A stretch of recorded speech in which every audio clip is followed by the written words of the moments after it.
Bienvenidos a un nuevo episodio de Vía Tecnológica aquí en BTV Canal 32. Como de costumbre, aquí estaremos hablando de todo un poco, porque la idea es que todos nos eduquemos acerca de la tecnología que nos rodea y que últimamente, lamentablemente hay que decirlo, está tomando unos giros bastante extraños. Aquí, como ya es costumbre, me acompaña Jesús Sánchez. Bienvenido. Hola Rocío, saludos a la audiencia y vamos a dar formal inicio a nuestra sección acostumbrada, RetroTech.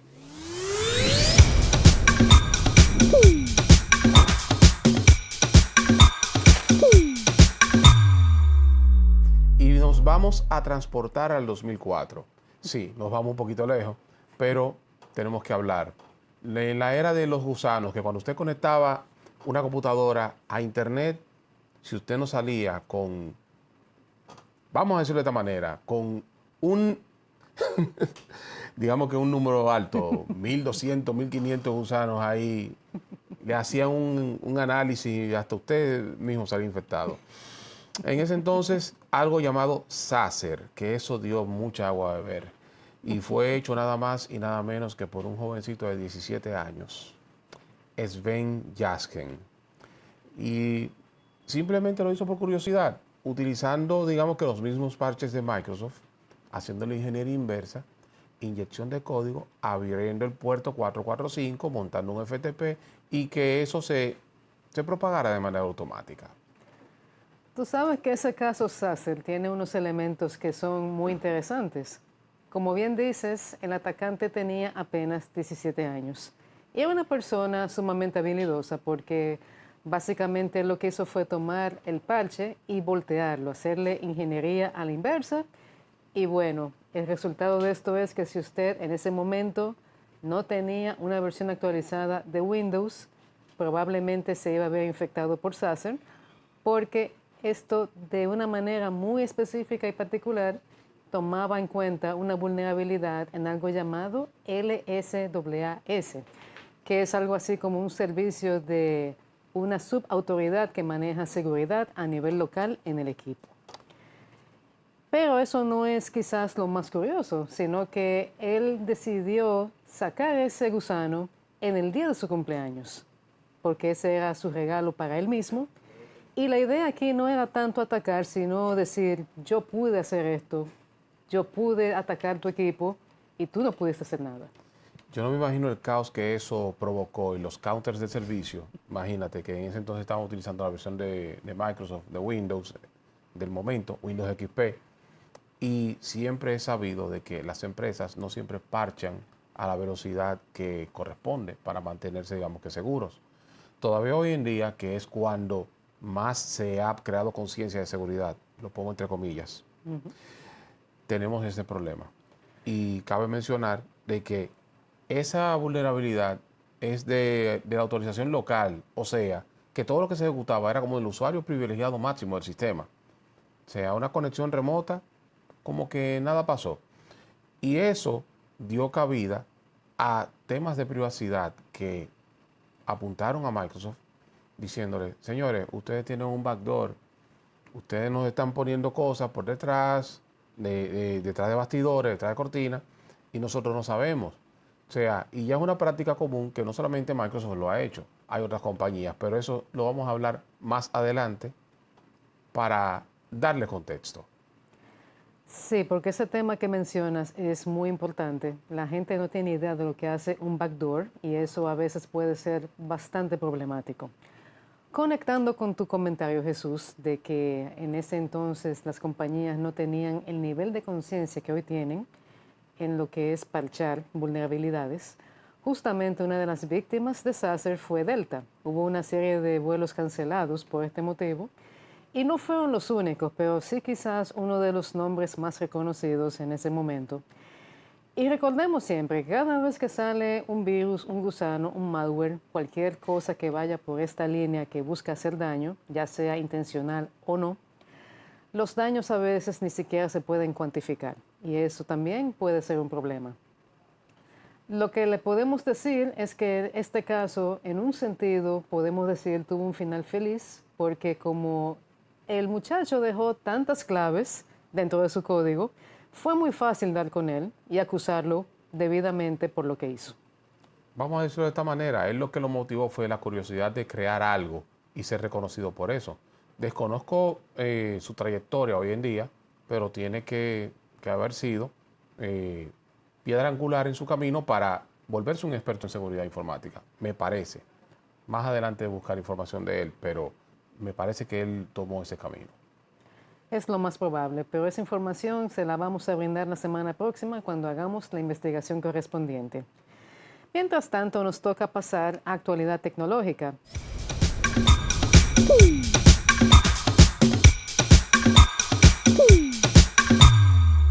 Y mira qué curiosidad, Jesús, que esta versión de actualidad tecnológica tiene también algunos visos retro, porque vamos a estar hablando de compañías que hace mucho quizás no se mencionan, pero que siguen dando tumbos de alguna manera u otra, con la excepción de la primera que voy a mencionar, y esta es Ask Jeeves, que con el tiempo se convirtió en ask.com. Sí, eso trae muchas memorias y hay que mencionarlo. Ask Jeeves es más viejo que Google, pero partió por un camino totalmente diferente. Tú podías preguntar en lenguaje natural. En ese entonces, estamos hablando del 97, Google sale en el 98, o sea, hay un año de diferencia. Google busca por palabras claves, o buscaba por palabras claves, que ese era los famosos motores de indexación, que aprovechando tecnología que ya existía, temas de cuando existía el hoy fenecido Microsoft Front Page, se utilizaban los meta tags para establecer lo que serían palabras, frases y cosas así, se indexaban el contenido de las páginas y eso alimentaba una base de datos que era la base de datos de búsqueda. Eso se hacía anteriormente con HTTP y demás cosas, pero Google automatizó y, vamos a decirlo de esta manera, eficientizó eso. Pero Ask iba por un paradigma más parecido a lo que hoy en día es ChatGPT. Por decirlo así, el bisabuelo de ChatGPT y de todos estos chatbots es Ask Jeeves, mejor conocido como ask.com. Mencionaste algo clave en eso que estabas diciendo y es el hecho de que Ask Jeeves, para quienes piensan que esto de preguntar a un agente de inteligencia artificial algo en lenguaje natural es nuevo, realmente no lo es. Y aquí está la evidencia. De Ask Jeeves hace 30 años. Fue en el 1997, en junio de ese año, que salió al mercado como una solución ya disponible. Y siempre fue así que se manejó. Ellos tenían un equipo humano que estaba curando las respuestas que se ofrecían por ahí y tenían, por supuesto, una base de preguntas que les servían de guía. Pero lo interesante era esa novedad de que se le podía preguntar en una página de internet, en un lenguaje perfectamente natural, cualquier cosa. Eso era la novedad en ese momento. Google nunca hizo eso, lo está haciendo ahora a propósito de la invasión de inteligencia artificial. Pero definitivamente ahí nos damos cuenta de que las cosas que vemos hoy no son tan nuevas como quizás pensamos. Algo también que caracterizaba a Ask Jeeves desde el principio es que estaba representado por un mayordomo, que era una ilustración, era como la mascota del sitio. Y esto iba perfectamente con el concepto de tener una persona a quien preguntarle. Esa mascota, aun cuando cambió el nombre a ask.com cuando fue comprada por otra compañía, se mantuvo todo el tiempo y es por eso que cuando se anunció el cierre definitivo de ask.com el 1 de mayo de este año, a mucha gente le dio nostalgia porque es una figura muy reconocible.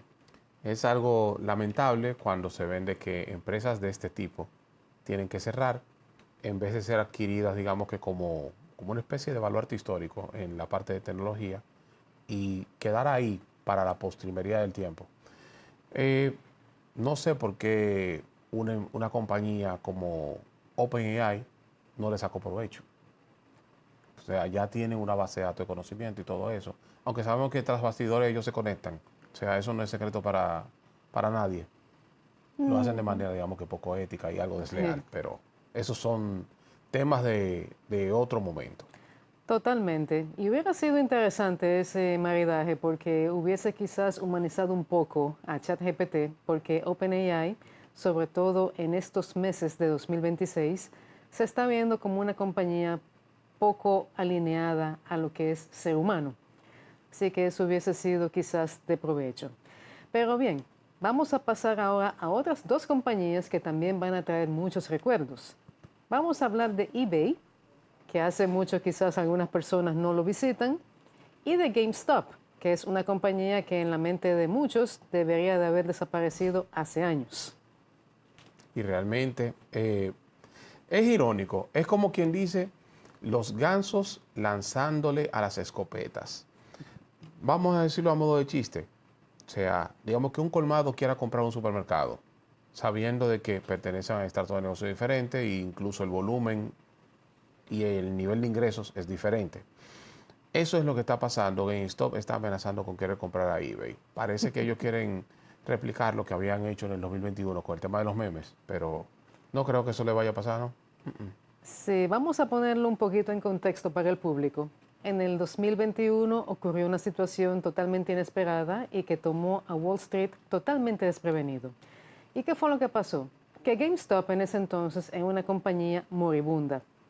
Las acciones estaban a precios de vaca muerta, por así decirlo, y de repente vino un movimiento que fue iniciado por una persona que se hace llamar Roaring Kitty, mejor conocido por su nombre real Keith Gill, y este vino acompañado de un grupo de Reddit que estaba en contra de esos grandes fondos de inversiones. Ellos querían como darles una lección en ese momento. Y lo que hicieron fue llevar el valor de las acciones de GameStop a la estratosfera. Y esto se mantuvo así. Y por esos tiempos pasaron muchas cosas, como por ejemplo que el actual CEO, Ryan Cohen, se unió a la junta directiva, empezó a tomar acciones y de repente GameStop pasó de tener pérdidas a ganancias bajo el mando de Cohen, que como ya mencioné, es el CEO actual. Ahora Cohen tiene este plan ambicioso de comprar a eBay por 55.5 mil millones de dólares, pero hay un problema interesante aquí, y es que eBay tiene un valor 4 veces mayor al que tiene GameStop. Y esto ha llevado a inversionistas a preguntarse si esto es posible y a no tomar esta oferta en serio, aun cuando eBay no la ha rechazado. Me parece hasta hilarante esto. Mira, están hablando de un valor 4 veces menor como oferta. Estamos siendo, digamos que, hasta reservados con el número, porque me parece que vale mucho más, debido a todas las integraciones, todos los acuerdos de negocio, que cabe mencionar de que eBay fue el que impulsó el uso de PayPal. O sea, PayPal es hoy en día lo que es gracias a la interacción con eBay, que PayPal era la procesadora de pagos por de facto que utilizaba eBay, que todavía lo utiliza. O sea, ya ustedes saben de qué estamos hablando, de qué monstruo. Y sabemos lo que es PayPal, sabemos lo que es eBay y los millones que se mueven en volumen diariamente. GameStop, digamos que un minorista de juegos, o sea, una broma a internet, por decirlo así. Me parece que eso es un bluffing. Están jugando póker. No se pone nada en duda. Lo que sí no podemos poner en duda es que hay temas de privacidad importantes que involucran a la inteligencia artificial, de manera específica a las compañías que las impulsan. Voy a hablar específicamente de Google y una advertencia reciente que hace un investigador de seguridad conocido como The Privacy Guy, Alexander Hanf. Él dice que Google está instalando sin permiso de usuarios modelos de inteligencia artificial que pueden pesar hasta 4 gigabytes, y si usted, por el motivo que sea, se encuentra con que eso está en su equipo y decide eliminarlo, no está haciendo nada porque simplemente se volverá a instalar sin pedirle permiso de ningún tipo. Y eso se está instalando para ser ejecutado con Google Chrome. Óiganlo bien, lo estoy mencionando. Eso es para ejecutarlo con Google Chrome. El que quiera utilizar Chrome, bien por él. El que no quiera utilizarlo, hay más alternativas. Y cabe mencionar de que cuando usted sienta que su internet o su conexión va lenta o que está consumiendo más memoria su navegador, usted tiene que revisar los procesos que hay por detrás. Y me parece que por ahí es que va el asunto. Lo que estábamos hablando en Retrotech, el tema de que backdoors y las prácticas no éticas que están tomando ciertas compañías copiando del maestro, Microsoft. O sea, Richard Stallman una vez dijo que el verdadero enemigo no era Microsoft, era Google. Lo dijo en el 2000. Todos lo estaban tirando por loco. ¿Y qué pasó? Mírenlo ahí, está pasando. Es que cuando se hacen advertencias de ese tipo, hay una tendencia como a criticar al que la hace. Pero lo cierto es que estas compañías han demostrado una y otra vez que no son las más éticas a la hora de actuar. Y en el caso de Google, similar a lo que ocurre con Meta, hay demasiadas cosas en su contra cuando revisamos cuál ha sido el historial. Pero lo más lamentable de esto es que no se limita a Google, sino que también, de acuerdo con Hanf, esto ocurre con los productos de Anthropic. Así que definitivamente hay que tener mucho cuidado y como bien dijo Jesús, si usted de repente siente que su equipo va lento, revise lo que hay ejecutándose detrás, porque muchas veces nos podemos llevar sorpresas que no son agradables. Muy, muy desagradables son estas sorpresas y realmente no sabemos qué decir o qué pensar, porque bien mencionaste el tema de OpenAI, me trae a la memoria de nuevo el no nacido Atlas. Y eso es algo que tenemos que mencionar cada vez que se hable de modelos de IA dentro de un navegador. Entonces, Google está forzando a eso.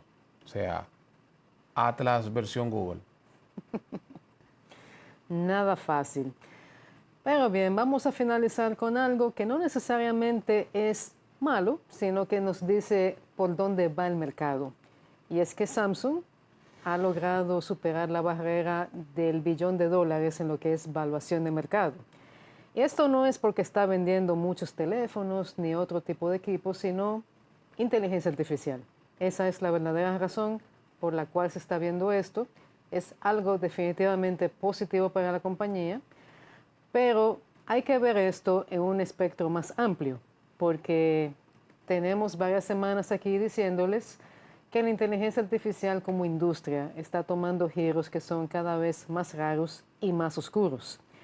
Y un ejemplo de esto es el hecho de que para este año todo lo que viene a ser producción de inteligencia artificial, o sea, estoy hablando de componentes, no de equipos, de parte de Samsung, ya está vendido. Y la gente ya está colocando órdenes, y cuando digo gente son empresas, para 2027. Pero la pregunta es si esta demanda podrá ser cubierta. Incluso hay un dato un poquito más fuerte y más contundente en todo esto. TSMC prácticamente no da abasto. ¿Y quiénes quedan, digamos que como posibles suplidores? Intel y Samsung, pero Samsung ya está con el agua en las narices. Adivina quién está pidiéndole y tocando la puerta de Samsung y de Intel. Apple. Porque ellos quieren evitar un lío con TSMC, que es quien le ha estado fabricando los chips, los M2, M3 y así por el estilo, y toda la componentería de los iPads, iPhone y de los laptops. Ellos quieren adelantarse y no tener un problema como se vieron en cierto momento cuando el G4, el PowerPC G4, y cuando el G5, que nunca lograron un G5 para dispositivos portátiles, le hace laptops y demás cosas. Que eso fue lo que hizo la ruptura entre Apple, Intel y Motorola, la famosa tríada AIM. Así es como lo está diciendo. Y de parte de nosotros tenemos desde finales del año pasado advirtiendo esta situación de que hay escasez en lo que son componentes de inteligencia artificial y esto tan solo va a empeorar en la medida en que avance el año porque sabemos bien que este es un entorno muy demandante y que todavía no se define si es una burbuja o no y nada de esto ayuda a la situación. A mí me parece que es más un esquema Ponzi piramidal, que ellos están pasando el dinero de uno a otro y lo mantienen circulando ahí. Y entre ese pase de manos hay incautos que están multiplicándole el dinero, por decirlo de esa manera. Y esa burbuja se hace cada vez más grande y cuando explote, los únicos que se van a freír son los usuarios. Ellos no. Ellos van a quedar, digamos que, asquerosamente con dinero. Así es, el usuario es siempre la principal víctima en estas cosas, así que ya ustedes están advertidos de lo que está pasando. Con esto finalizamos actualidad tecnológica, pero quédense ahí que falta mucho más de Vía Tecnológica.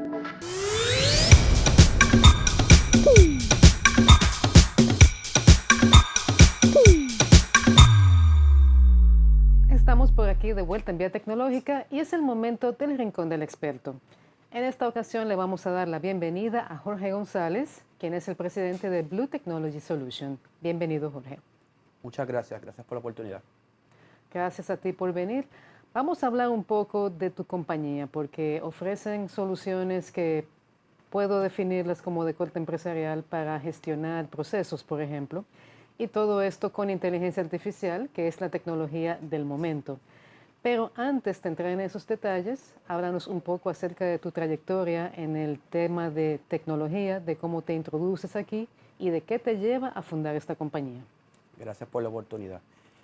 En el 1998 comienzo a trabajar en el área de tecnología, donde es mi educación, y iniciamos en aquel momento del Y2K, que era el cambio del nuevo milenio y cómo manejamos esa estructura para el nuevo milenio, manejo de procesos. De ahí en adelante la tecnología va evolucionando de infraestructura, llegamos al área de software y en el año 2017 en Puerto Rico ocurrió un huracán, el huracán María. ¿Y cómo hacemos para levantar el país de la forma más rápida? Pues entonces, como el país no tenía o estaba muy destruido, pues entonces yo vengo a República Dominicana y comenzamos a buscar recursos para poder dar servicios en Puerto Rico a los clientes que existían allá. Eso nos llevó que de una forma natural nos fuéramos estableciendo aquí, porque ya que estábamos usando recursos de aquí, pues establecimos empresas localmente aquí y comenzamos a dar servicio a clientes aquí, en la República Dominicana. Interesante. Entonces, ¿en qué momento pasas de ejecutar proyectos a construir una empresa con visión regional? Sí, interesante porque el proceso se dio de una forma natural. Iniciamos con un compromiso con los clientes que teníamos en el área de proyectos y nos damos cuenta que hay soluciones que funcionan para múltiples industrias, como por ejemplo el manejo de recursos humanos, y desarrollamos soluciones puntuales para este tipo de industria. Y de una forma natural, ya que estábamos aquí, comenzamos a homologar esa solución al país con las regulaciones del país, con el manejo de impuestos y la cultura organizacional del país, y terminas con una solución multipaís. Eso me lleva a una pregunta, porque bien dices que esto se adapta naturalmente a la región, tomando en cuenta esos elementos. Pero me surge la pregunta de cuál era la misión inicial de Blue, o sea, cuál era la necesidad que ustedes querían suplir en ese momento. Sí, nosotros iniciamos como una empresa de soluciones puntuales en el área de infraestructura. Infraestructura, manejo de servidores, manejo de comunicaciones como cuadros telefónicos, etcétera. Pero nos damos cuenta que en el área de software hay una necesidad mayor, de mayor impacto. Manejas la estrategia, manejas los indicadores de crecimiento de la empresa, y cuando venimos a darnos cuenta, ya pasamos naturalmente de infraestructura a una solución completa utilizando el nuevo formato de manejo de licencias SaaS, Software as a Service. Ok. Entonces, cuando hablas de esto, Software as a Service, transformación digital, con resultados tangibles, ¿cómo se ve eso en la práctica para un cliente? Genial. Fácil. Nosotros iniciamos con un levantamiento donde entendemos en la operación cómo el cliente de una forma natural lleva su proceso. De ahí creamos unos indicadores que son los KPI. KPI significa Key Performance Indicator, que son los indicadores básicos de la operación. Creamos un proceso o un modelo matemático donde sistematizamos cómo yo voy a obtener la información y manejar esos indicadores en tiempo real. Ya eso te da una visión de costos, de manejo de en qué etapa del proceso se encuentra y cómo lo finalizas para el resultado que estamos buscando en el menor tiempo posible. Por ejemplo, si me das la oportunidad, te voy a mostrar una de nuestras soluciones. Por ejemplo, esta plataforma, que es una de nuestras soluciones, tiene un área de dashboard donde en la parte de arriba nosotros lo configuramos con lo que serían los indicadores de tu empresa. Por ejemplo, en este caso nosotros medimos la comunicación de las llamadas para servicio al cliente. ¿Cuántas llamadas recibiste? ¿Cuántos empleados estuvieron en ese proceso? El tiempo, las personas que estuvieron ausentes. Y te vamos indicando cuáles son en tiempo real los factores importantes que tú necesitas para llevar el mejor servicio a tu base de clientes. Muy importante que haya ese tipo de medición y que sea tan fácil de ver, porque a veces tenemos soluciones, pero digamos que algo tan básico como ver esos indicadores no siempre resulta tan fácil. Y me parece muy bien que esto esté de esa manera, así, tan fácil de manejar, tan fácil de entender sobre todo y de utilizar. Esto me lleva a otra pregunta, tomando en cuenta que Blue se maneja en varios mercados. Están aquí, por ejemplo, en República Dominicana, pero están también Puerto Rico y Estados Unidos. ¿Qué diferencias has observado en la forma en que estos mercados adaptan y utilizan estas tecnologías? Interesante pregunta. En la tecnología, como al nivel que nos encontramos ahora mismo, que las soluciones son cloud, cuando tú accesas una aplicación en el App Store, por ejemplo, o en Amazon, y la bajas, tú no ves de dónde se creó, dónde se le da el soporte. Pero al tú conocer la cultura organizacional de un país, la cultura de manejo de impuestos, el manejo de la gente, tenemos la oportunidad de poder desarrollar soluciones puntuales para el país, como por ejemplo, en territorio americano se maneja mucho soluciones por presupuesto. Y lo primero que validan es cuál es el presupuesto y qué módulos son para ese presupuesto.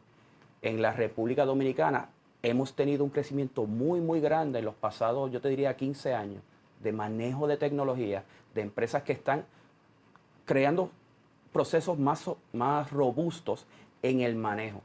Entonces, la solución tiene que ser puntual para la región, con el momento histórico de dónde se encuentra y cuál es la necesidad básica que están buscando solucionar esas empresas y a qué futuro lo van a llevar. Así que básicamente la solución tiene que ir específica para la región y entender cuál es la cultura organizacional de esa región. Interesante. Y tomando en cuenta esto, ¿qué industrias están liderando estos temas de transformación digital apoyando en sus herramientas? Mira, no sé si conoces sobre la ley de Moore. La ley de Moore Sí. establece que el proceso de crecimiento de manejo de tecnología se duplica en un lapso de 90 días. Eso nos lleva a tener microchips más rápidos cada 90 días, manejo de hardware o tamaño de hardware más pequeño cada 90 días con un nivel de procesamiento mayor. En el momento donde nos encontramos históricamente, hace 2 semanas atrás yo te hubiese dicho ChatGPT tiene estas herramientas con la nueva versión. Hoy día, con la última versión que sacó Cloud, pues yo te diría, Cloud tiene una mayor ventaja en este periodo. ¿Por qué? Porque integra unas herramientas de tu uso natural. ¿Cómo cuál? El calendario, ¿cómo cuál? Herramientas para manejo de voz de cuadro telefónico, ¿cómo cuál? Como otras soluciones web para el manejo de consultas en tiempo real. Así que eso se evalúa en el momento con las últimas actualizaciones de las últimas herramientas que existan. Tomando en cuenta que Blue tiene un amplio ecosistema de soluciones SaaS o Software as a Service, sí nos gustaría que nos hables un poco de ellas y de cuáles serían las principales o cómo las categorizarías. Mira, en el cuerpo humano, la estructura ósea es lo que sostiene el cuerpo. En los negocios, la estructura del recurso humano, en mi opinión, yo te diría que es la más importante. No solo es la cara de la empresa, sino es lo que le da continuidad y vida a la empresa. La plataforma que nosotros utilizamos de manejo de recursos humanos cubre todas las fases del departamento, desde el reclutamiento, desde el manejo de tiempo y asistencia, el ponche, desde la estructura legal para ese manejo, como cumplimiento con las diferentes entidades, y tiene la oportunidad de integrar al recurso en las diferentes facetas, desde entrenamiento, porque hay un módulo de entrenamiento y te voy a ir mostrando áreas, lo que permite que la parte estructural de tu negocio tú la alinees con la estrategia de negocio. Como te estaba mostrando, por ejemplo, en el área, tiene un área de dashboard, pero vamos a tomar un área que toma recursos, el reclutamiento. Pues en el área de reclutamiento tiene un área, una sección donde tú creas un formulario luego de que defines cuál es la posición, cuáles son las características que necesita esa posición.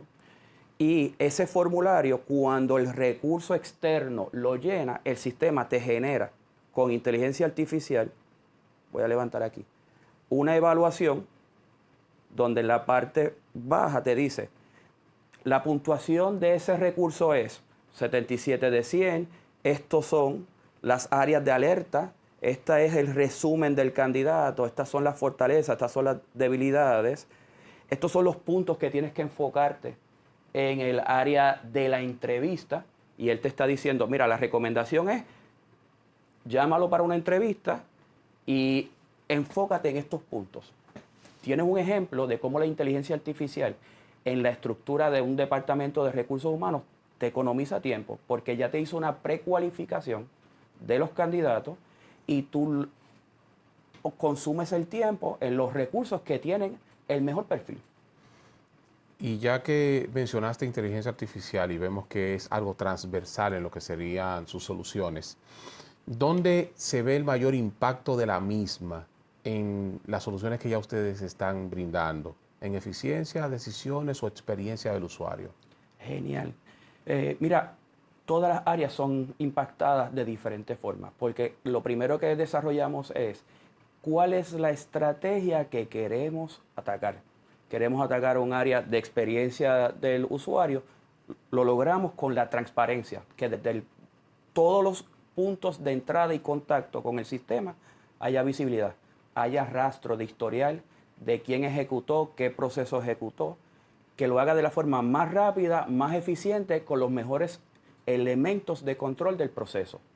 Así que básicamente, en la estructura que yo te acabo de mostrar, definimos las diferentes áreas, desde reclutamiento, manejo de tiempo de asistencia, manejo del archivo muerto, el manejo de toda la vida del ecosistema, en el menor tiempo, con los mejores componentes de evaluación y transparencia. Siguiendo con el tema de inteligencia artificial y también yéndonos por la parte de automatización, porque ambas cosas están conectadas. Una duda que yo siempre he tenido, tomando en cuenta que a veces hablamos de automatización, pero no siempre la gente entiende el concepto como es, o sea, no lo entiende a la profundidad que va. ¿Qué dirías que cambia cuando una compañía integra estas soluciones que ya vienen con esos componentes? ¿Cómo hace las cosas quizás más eficientes? Genial.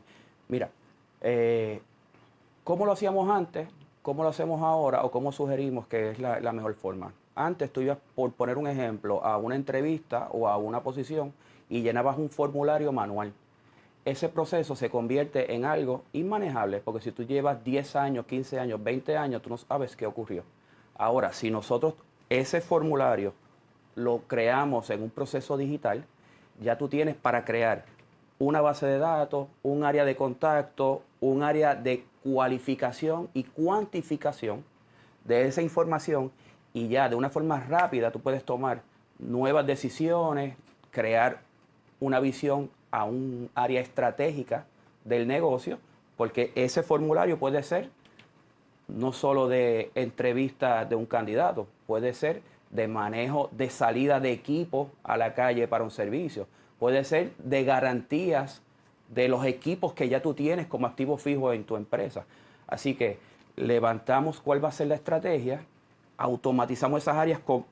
El punto de inicio es cómo yo adquiero esa información. Esa información tiene que ser digitalizada con estos componentes importantes.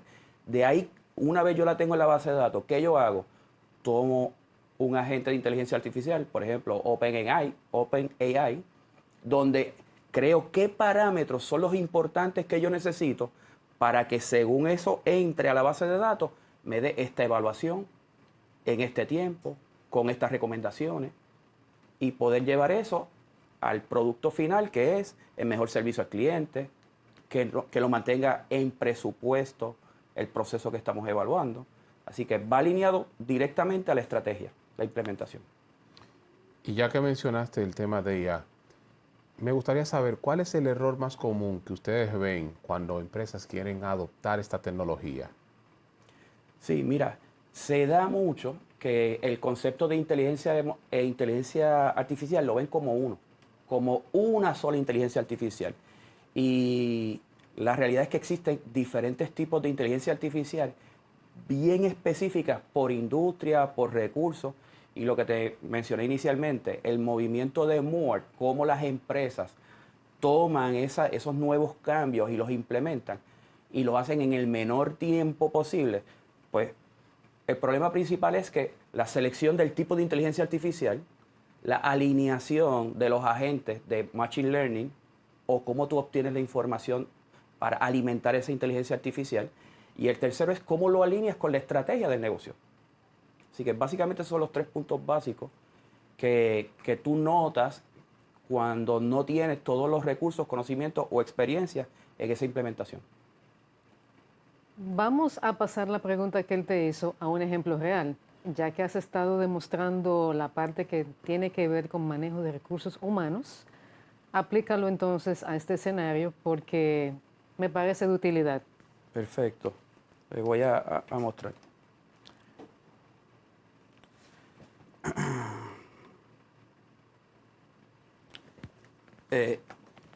Perdóname. En nuestra aplicación, por ejemplo, nosotros tenemos aquí un área donde tú defines la configuración y ahí defines el agente de inteligencia artificial, ¿verdad? O el área donde tú creas los agentes que van a estar manejando esa área. Por poner un ejemplo, cuando yo le doy aquí a editar, yo defino cuál es el nombre que voy a estar usando, cuál es el código, cuál es el token de seguridad. Eso es sumamente importante. La seguridad en los sistemas tiene que tener un nivel de encriptación de entrada en la transmisión y luego en el almacenamiento. Mientras mayor nivel de key, de token de seguridad, mejor funciona y mayor seguridad le das a tus clientes, ¿ok? Tienes un área aquí donde tú decides cuáles son los parámetros, cuál es el idioma que va a estar trabajando, ¿verdad? En el área del perfil, de reubicar, cuáles son las áreas de manejo que va a estar utilizando, el umbral. En el umbral, qué tipo de perfil, cuáles son los niveles de pool de información que va a recibir y va a manejar. Significa que si la pregunta es bien específica, lo va a manejar por segmentos, en este caso, de 60 oraciones, para que sea más rápido el análisis, más rápida la respuesta y que fluya como una conversación. Así que básicamente, aquí en esta parte donde dice modelo, es lo que yo estaba mencionando, que existen diferentes modelos de inteligencia artificial y entonces ahí nosotros seleccionamos esta respuesta para un análisis, por poner un ejemplo, de un ingeniero mecánico, vas a usar este modelo de inteligencia artificial. Si fuera de un contable, pues aquí seleccionaríamos otro tipo de agente de inteligencia artificial, que puede ser con otro manufacturero, que tengas uno que es OpenAI y otro ChatGPT, por poner un ejemplo. Y estas herramientas serían las que estuvieran realizando la evaluación. Así que en el caso de nosotros, las plataformas de nosotros están diseñadas para que no importa la tecnología, tú la puedas adaptar y que sea bien específica a la estrategia de lo que queremos resolver. Interesante. Entonces, su plataforma de recursos humanos integra todo el ciclo de vida del empleado dentro de la empresa. ¿Qué cambia una empresa cuando se centraliza esta gestión con IA? Sí, inicialmente, al tú hacer que la entrada de la información sea de forma electrónica, tú subes el nivel de reclutamiento. Número 2, sin hacer solo una pregunta, ya tú adquieres un personal que sabe seguir instrucciones, que sabe llenar un formulario y llevar un proceso. Una vez tú haces la captación de eso y el sistema te hace un análisis, te va dentro de esa base de datos que ya hiciste, una precualificación rápida, te va a dar los mejores recursos que las respuestas fueron las más acertadas a la solución. Con un resumen, significa que tú tienes un especialista que no estás pagando porque ya está puesto en ese concepto y lo estás llevando a un nivel de especialización mayor, porque puedes tener un especialista por posición alineado a una estrategia. Así que ya tú tienes no un agente de recursos humanos, no un gerente de recursos humanos, sino que tú tienes un equipo detrás que está especializado por el área de tu negocio, por la especialización de tu negocio. Para ir finalizando, porque se nos acaba el tiempo, me gustaría que le digas al público qué otras soluciones ofrecen brevemente y también que nos digas dónde pueden conseguir más información y contactarles. Gracias.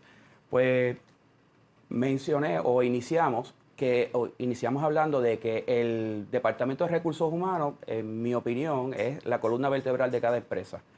Pero tú tienes un área que es los equipos que tú tienes, el inventario de equipos que tú tienes, cuál es la utilización, si están en garantía, cuál es el próximo paso para el mantenimiento óptimo y cuál es el tiempo de sustitución. Pues nosotros tenemos una plataforma que maneja esa área. Y eso se adapta desde vehículos hasta equipos de manufactura o equipos bien especializados. Utiliza inteligencia artificial para la sugerencia de los mantenimientos, para el manejo de los errores. Si en este equipo, de este manufacturero, de este año, te prende la lucecita roja con un 1, pues ya lo conectamos con el sistema correcto del manufacturero y te va a decir, eso es este error. Y eso te ayuda en la reducción de tiempo de resolución de problemas y en el mejor mantenimiento, porque la pieza que se va a adaptar o el mantenimiento que se va a dar es el correcto, el óptimo. Para conseguirnos, tenemos un website www.bluetechnologysolution.com o en nuestras redes sociales por Instagram, que te lo voy a compartir en un momento. El Instagram de la empresa es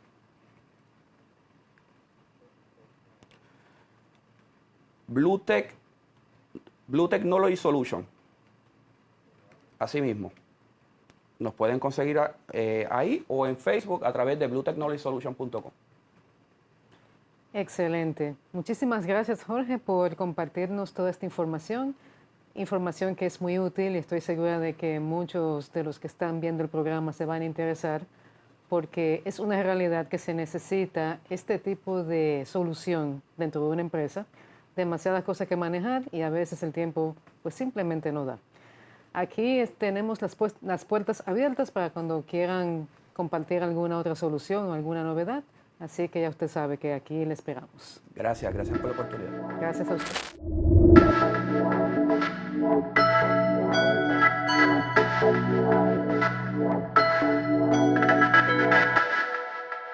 Hemos llegado a la parte final de este episodio de Vía Tecnológica. Como siempre, mucha información que va a ser de utilidad para ustedes. La parte de lo que ofrece Blue Technology Solutions, por ejemplo, es algo que puede ser de bastante utilidad. Y por supuesto, los otros temas que hablamos aquí sirven para reflexionar. Jesús.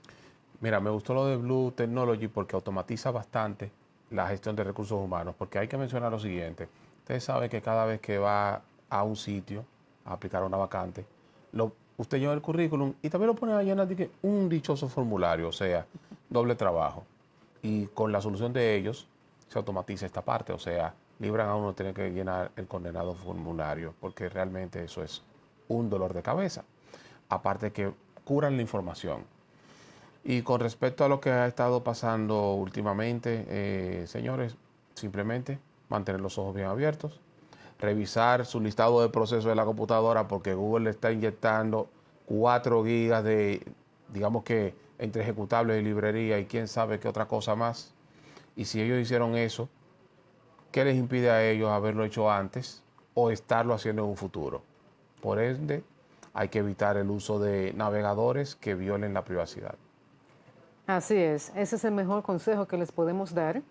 Y mientras tanto, para pasar algo más ligero, recuerden que 19 y 20 de mayo es el concierto sinfónico de música de videojuegos en el auditorio de la UNFU. Las boletas están a la venta en tix.do y por allá nos vemos. Ya con esto llegamos a la parte final. Quédense con el resto de la programación de BTV Canal 32. Síganos también en nuestras redes sociales y nos vemos la semana próxima.